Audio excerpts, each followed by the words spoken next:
o mellor deste ano é o compañerismo, a confianza total uns noutros sin apenas conocernos, a xenerosidade de todos.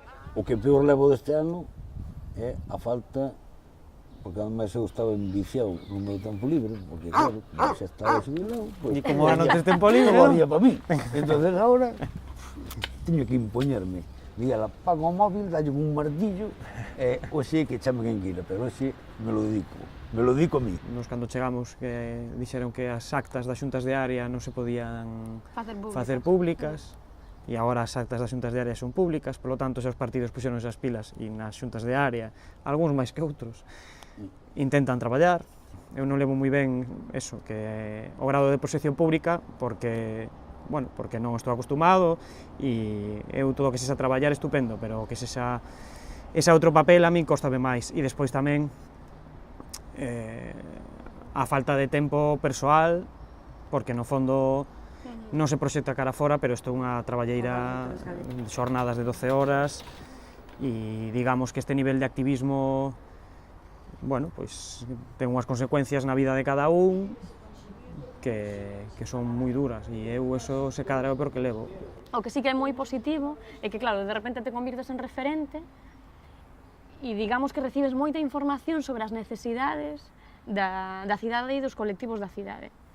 O sea, podemos facer unha diagnose eu podo facer moitísimo mellor, infinitamente mellor que antes de estar dentro da institución, non? Porque claro, a xente vai a ti, e ademais que coñeces moitísimos máis colectivos. Pasa que non tengo o problema de que será frustración, porque moitas veces ti non podes máis, claro. Ás veces non podemos estar e dar apoio e presionar a nivel político todo o que podamos.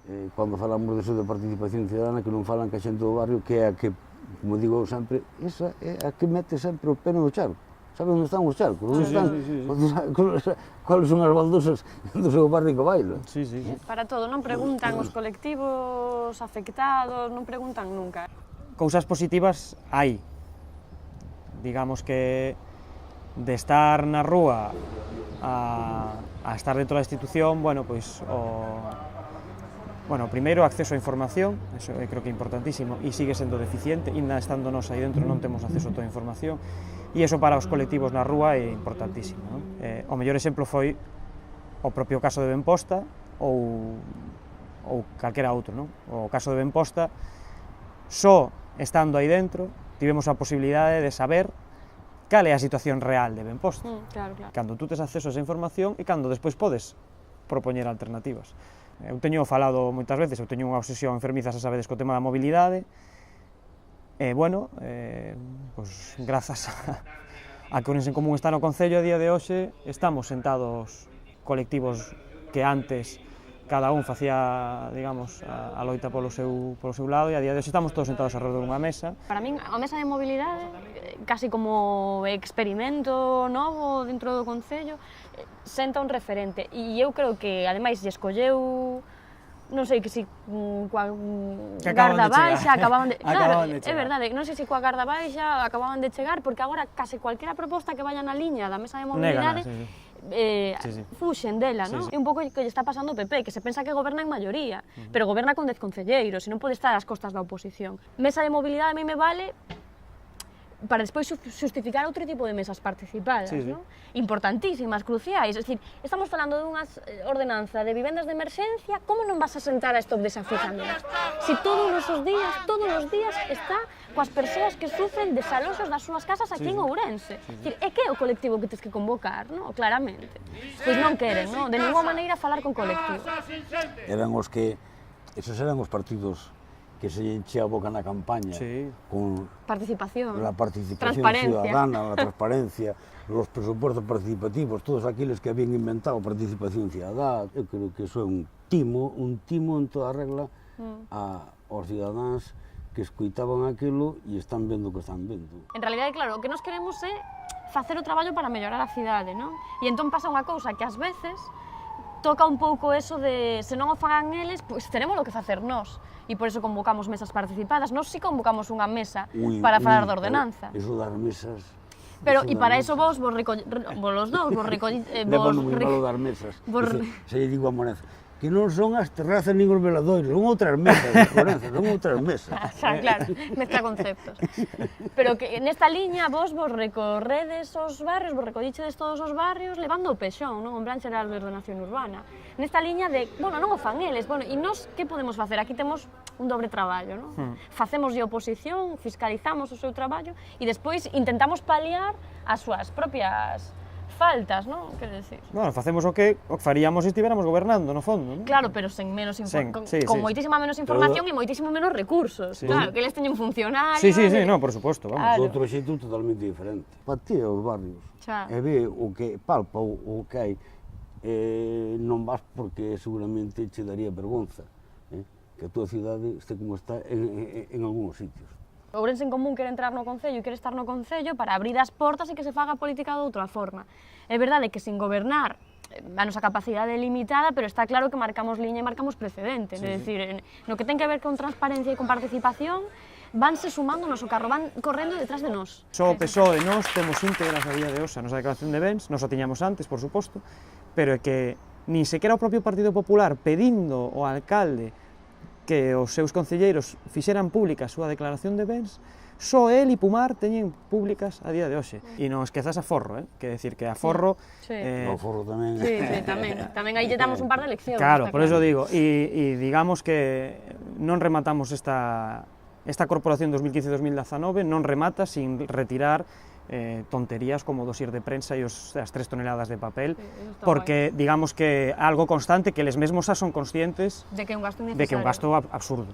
A eles extrañalles que eu este agardando por ti no auditorio, a que traias as entradas, e como me dixo Pumar naquela gala, pero Martiño non é necesario que nos entramos por ser concelleiros. E dice, no, pero que Miguel e eu collimos as entradas. E se quedan como, Este o Club Deportivo Arense ou a Unión Deportiva Arense pedindo axudas como tal, que vayamos ao ado que está pedindo axudas, é que teñamos a pouca vergonza de non pagar 5 euros dunha entrada, eso clama feo. Eso xa te coloca nunha altura ética, encima hinchamos o peito como dicindo, é un paso gratis. Pois vaya morro que tes tú pasando gratis. A realidade das mareas municipais, a realidade dos momentos municipalistas, está dándolle un par de leccións a toda esta xente que leva atornillada 30 anos nun sillón, ollo, leva 30 anos facendo as cousas así, coches oficiais, gastos absurdos, todo isto levaba aquí, e entón de repente chegamos nós e chegan outras compañeiras en outros lugares e explican como se fan as cousas de outra maneira. A mí pareceme que hai algo que hai que repensar, porque, digamos, a toda agora parece que o papel do político era única e exclusivamente eso, non? Dende logo, para nós non é a nosa forma de traballar, non é a nosa forma de achegarnos á veciñanza, en absoluto. Nós preferímonos, digamos, partir a cara nunha asamblea, figuradamente, decir, pois o que fixemos co COP. Convocamos a toda a veciñanza que quiso falar do COP, nunha asamblea aberta, e vamos ali, falamos a peito descoberto, debatemos con todo o mundo que quera debatir con nós, e esa é a participación cidadá que queremos facer, non? Eu creo que aí sentamos tamén outro precedente clarísimo. Para nós a participación cidadá é poñer problemas e cuestións enriba da mesa e debatilas de ti a ti con todos os veciños que queiran debatir, non? E sacar unha conclusión despois. Unha das cousas que máis costoume cando asumín a portavocía ao inicio era sair da xunta de portavoces e os medios poñenche os micros, non? Entón, a min fascinábame que saían dali, entón poñenlle o micro a Barquero, pois nós opinamos, puñanlle o micro a Democracia Ourensana, a Jácome, pois nós opinamos, E decía, eu podo dicirvos o que opino eu, pero este concepto de que hai un líder supremo que interpreta o que moita xente quere, a mí pareceme fantástico, decirvos, mira, pois nós temos estas políticas marcadas, e dentro destas políticas marcadas por aquí, e digamos que ao principio tardamos certo tempo en acostumarnos a eso, e vos que vades a votar? Pois non che vou a decir eu. Non, é dicir, cando foi o caso de Gabo. Porque non o decido eu. É que non o decido eu.